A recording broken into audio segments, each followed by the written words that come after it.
小伙伴们看我拿到了什么 Insta360 Go 3S。我们先看看给了我什么附件。脖挂防丢绳，黑色版。这个以前款有吗？我不知道。而且这一代的附件都是写着，你看 For Insta360 Go 3或 Go 3S， 说明它的机器是一样大小的啊，这样一个东西。这也是 Go 3和 Go 3S 都可以兼容的磁吸快拆配件。行，重点来了，膜都撕掉了，而且这一代是黑色的，我拿到的是标准版128个 G， 后边是它的包装内容，一个机器本体，一个外壳线，还有保护镜，磁吸的那个挂脖子上那个，还有加帽子的，还有传统的这个，就是上一代 Go 3也带的，应该也是通用的。这种就底下有一个1/4螺口的那个支架，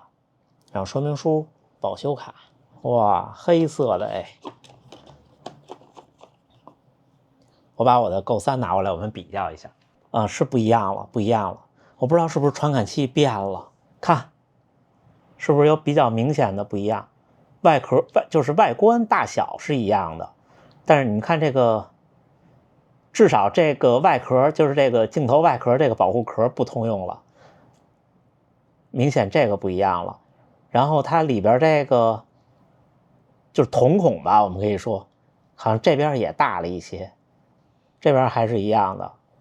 背面看起来也差不多，好像屏幕也是一边大的，因为这一款的屏幕参数我已经不记得了大小，底下肯定是一样的，因为它通用的卡扣。然后看看这边。不出意外就是模组应该是一模一样的，这个外壳，上面也是，里面也是一样的，说明模具是一样的。我们看看这个一眼就看出差别，这个镜头好大呀。背面应该是一样的，而且这些触点应该也是一样的。吸住了，正好。侧面完全不一样了，这个侧面就是这种。它也不是软的，大家看起来像是软的，但是其实是硬的啊。这个呢，侧面有这种斜的纹了，大家能看清吗？特别的涩，就不会像这么滑了。这个有2次我从帽子上往下拿，就是因为它是吸上去的嘛，我看不见我这么往下拿，一拿就脱手了。然后这个会好很多很多，这我拿着觉得特别涩。让我们看看这个镜头，大了好多呀。好，我们来看看。除了相机还有什么？这个挂脖子上那个，这应该也是跟3代通用的，因为它如果能通用卡扣、通用磁吸的卡扣的话，它说明它磁铁布局应该是一样的。然后这个是我每天用的最多的东西，就是别在帽子上的磁吸卡扣。我们看看跟上一代有没有区别。看这个是 Insta360 Go 3的时候附带的。就一个区别，就是这儿明确告诉你朝哪边了，但是其实你反过来是吸不上的。你看，如果你反过来是吸不上的，看没？这只有正过来才可以吸上。我们看看是不是通用的啊？这个是 3S 的这个卡扣，完全没问题。其他应该都是一样的。我就不给大家上秤了，官方会说所有东西的重量的。这是一个1/4螺口的收纳盖和这边裂开是胶，就等于说，看它这有使用说明，把这个拧到，这个应该也和上一代是一样的，这个东西就是这样，它应该把这个拧到这儿。拧到这儿之后呢，这个撕开是那种可以洗完以后还能再粘的胶，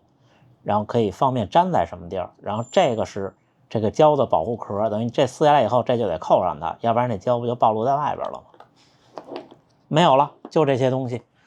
我们来试一下 Insta360 Go 3S 的关于苹果的 Apple Find My 的这个功能。我们来配一下对儿。查找我的 Go 3S 开始配对，然后在这边 Apple 的 Find My 里边找到物品，应该是物品，点击添加其他物品，找到 Insta360 Go 3S 链接，继续。它自动是个相机，这有点意思。继续，此物品已关联至你的 Apple 账户。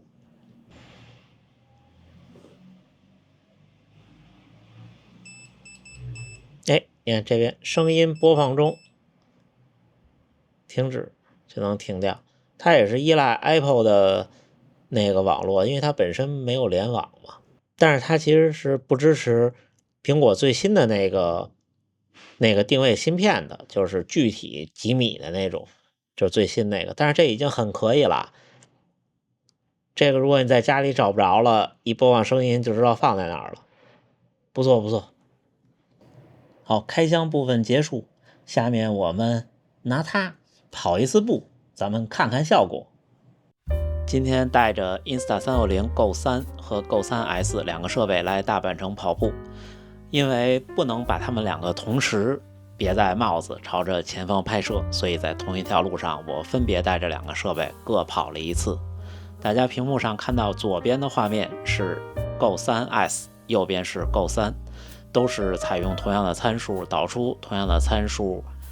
生成，同样的参数放在了视频上，大家可以对比一下效果。我的肉眼可见是有这么几个感官。第一， Go 3S 的画面稳定性感觉上会好一些，但是其实我两个设备用的都是自由比例录像，它们的稳定性都是后期在 Insta360 Mac 的 Studio 软件上导出的时候去处理的，都是默认设置。同时呢，颜色的表现会有一些区别，我认为 3S 会稍微的好一些。最大的区别就是 3S 的 4K 画质，在这一点上，如果把细节放大，或者把注意力放在细节上，尤其是这种柏油路的地面，或者是近处的树叶，会有比较明显的提升。以前的那种模糊感会稍微少一些。这些的减少会让画面看起来更加的真实和锐利。画质的提升，我结合官方的材料，还有和 Insta360 的小伙伴们的沟通，我觉得主要就是两点。第一个是算力的提升，导致其实在哪怕是同样的感光元件下，它能够实时处理 4K 的媒体，所以呢就能够做到新的 4K 的画质。同时呢，它把镜头从原来的鱼眼镜头换成了广角镜头，在这一点上呢，也会让画质有所改变。比方说，它新的自然广角，就是在画面边缘畸变会少一些的这个效果，就得益于这几点，这一点还是很不错的。它的硬件提升带来的 4K 的清晰画质，确实是要比 Go 3的时候的那个 2.7K 的视频要好得多。我之前处理的方式，就是我之前的 Go 3都是用 2.7K 来拍摄，但是最后呢，我生成的时候出片是 1080p， 因为我觉得 2.7K 或者 2K 是一个比较尴尬的分辨率，就是要么我们在社交媒体上，在视频网站上去发布的时候，要么是1080，要不然就干脆就 4K。 而且呢，之前的尴尬是说我其他所有的设备都是 4K 的画质，但是呢，如果在这中间我要插入一个 Go 系列来拍摄的画面的时候，那要么我选择这一段画面看起来很模糊，我的最后出片是 4K， 要么我就要放低整个片子的清晰度，变成 1080p 来出片。因为我其实是不会出 2K 的视频的，我看绝大多数的自媒体视频自媒体都不会出 2K 分辨率的视频。这一代呢和上一代有一个区别，这一代它的横竖拍摄，就是它机器本体横过来还是竖过来拍摄，就算是用自由比例录像也是会有区别的，一个是4:3，一个是3:4。也就是说呢，你如果横过来拍摄，会更好的适用于最后你要生成一个16:9的视频，如果反过来就更适合做一个9:16的竖版的视频。同时它后边的那个屏幕也能根据翻转，就像我们的手机一样去改变屏幕的方向。并且有功能可以有设置可以把这个锁住。像我用 Go 系列拍摄主要的原因是什么呢？就是因为小和轻。有一个特别有意思的事情，就是其实我认为我很有可能是全网用 Go 系列拍摄并且发布视频最多的自媒体，因为我们的视频基本上是日更，到现在为止大概有1000多期，这1000多期99.9%应该都是用 Go 系列来拍摄的，从当初的2代到3代。我有过的相机，我有2个2代的 Go， 然后一个3代的 Go 和一个 3S， 所以这整个一系列我用下来，我觉得它给我的主要感觉就是在我的这种拍摄方式下，解放双手的第一人称拍摄方式下，还有这种拇指相机的形态下，目前为止从各个角度上说，我没有找到任何的替代方案，这是它带给我的没办法替代的使用体验。所以有个什么有意思的事儿呢，就是Insta360的小伙伴们也会问我一些使用感受，说您对翻转屏有什么使用的场景吗？有什么建议吗？我说真的不好意思，就是除了一开始我带出去拍一拍生活以外，在以后我再也没有用过翻转屏。当然这只是仅限于我自己，像以前用2代 Go 的时候，包括有时候现在我用3代的 Go， 我只带那个相机部分出去我的拍摄，有时候我会把相机吸在某一个铁柱子上，然后我从边上跑过，是会出现一些有的时候取景的问题，就是我其实看不到取景嘛，我也不带手机，会有一些取景的问题，但是大多数时候对我来说还好。之后就是这次的配件，这次的配件给我印象最深刻的其实是那个闪传伴侣。虽然我这次没有直接从 Insta360的小伙伴那儿拿到，但是我自己买了一个，应该很快就能到货。我觉得这个是一个挺不错的方案。那我倒是不是需要它一定要用它帮我传到存储卡，或者直接插在手机上剪辑，还是在我的应用场景下，我觉得我要去跑100公里了，我会把它放在54.5公里有一个大的存包补给点放在那儿，然后呢插上一个充电宝就可以充电了。它其实就是一个便携的充电器，这样的话呢就能解决我带相机本体我觉得比较重或者不太好带的问题。并且呢我在想，如果我有 3D 建模的能力，是不是可以在这个东西的基础上把它做一个架在帽子上的或者第一人称的这种东西，让它能实时插着电，然后身上带一个充电宝，那它的拍摄时长就很完美了。现在我对 Go 系列产品的期许呢，已经完全没有重量的要求了。虽然从2代以后它的产品做的比2代的时候沉了一些，但是其实上下那几克10几克对我来说没有任何的影响了已经。我的期待呢更多的可能是在续航上。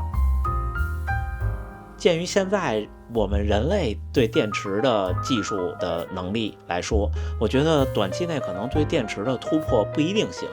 但是未来 Insta360可以看到现在闪存伴侣的这个形态在未来有没有更好的发展，把它变成一个穿戴式的可插电的这么一种东西。这样的话呢，用它来记录我们的生活就更加的简单了。我甚至可能都不是非常需要它现在的这个间隔录像，我就可以一直在录像了。因为存储现在我拿到的 128G 的版本其实已经没有问题了， 128G 可以存2个多小时，如果用我现在的拍摄模式。而且其实存储的密度现在对我们的科技来说不是问题，只要有需要还能做得更大。我猜想 Insta360的产品设计也是考虑到说可能人们对它的电量的期许不会连续拍2个多小时的素材，所以才做到最大128个 G。 另外比较惊艳的就是我没有想到的苹果的找到我，这个是我没有想到的。我觉得这是一个特别好的创新的模式，因为无论是无人机还是一些其他东西，因为大家知道我对 3D 打印很有兴趣，我看到的都是大家在想办法把一个 AirTag 或者是同类的兼容产品用附加的方式绑到某一个不想丢或者想找到它的东西上。但是呢，这一次 Insa360的这个做法，因为我可能知道的知识有限或者了解的东西有限，不知道是不是第一个这么做的。就这个确实是一个很让我眼前一亮的，我之前拿到东西之前完全没有想到的创新。好吧，我们今天的跑步又要结束了。我对所有的新的科技的产品都是那种毫无抵抗力的人，我是这个行业里的一份子，我真心的希望这些东西能够越做越好，越做越好，让我们在短暂的还能在不用看说明书就能玩明白科技产品的这个年龄，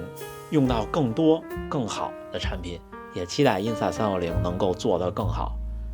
嘿，小伙伴们，看这两个相机怎么样？刚才大家也看到了表现，所有刚才大家看到的画面，3S 拍都是用 4K 30 FPS 用的自由比例录像来拍摄的，然后后期的导出、剪辑、码率两个都是保持一致，都是 Insa360的软件推荐的设置。在这个情况下，两边的感觉还是很不一样的，而且我今天早上的影片用这个去拍，感觉最后拿到手的感觉也跟这个很不一样。怎么说呢？刚拿到这个时候，我看到它的各种参数以后，真的没有想到会有这么明显的变化，所以我才说可能今天下午回去就把它还有2代想办法出掉，然后呢再买一个这个相机的相机部分，这样我的萨罗马、我的100公里、左铝截胡也许就用它了。而且它这两个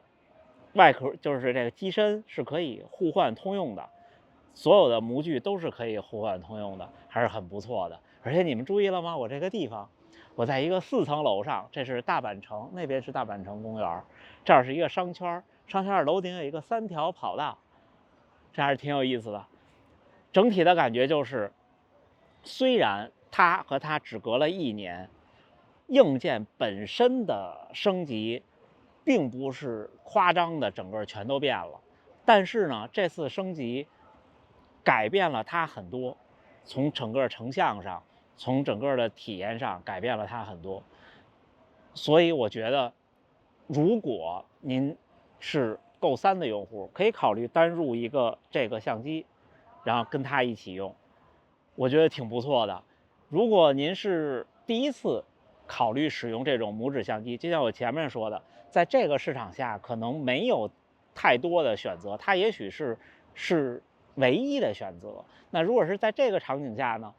这个时间点入手这个新款绝对没有问题，非常棒。那好吧，最后还是依照惯例，祝大家努力生活，健康平安。很开心有越来越多的新的设备，我们一起加油，也希望厂商能够加油，把东西做得越来越好。咱们下回再见。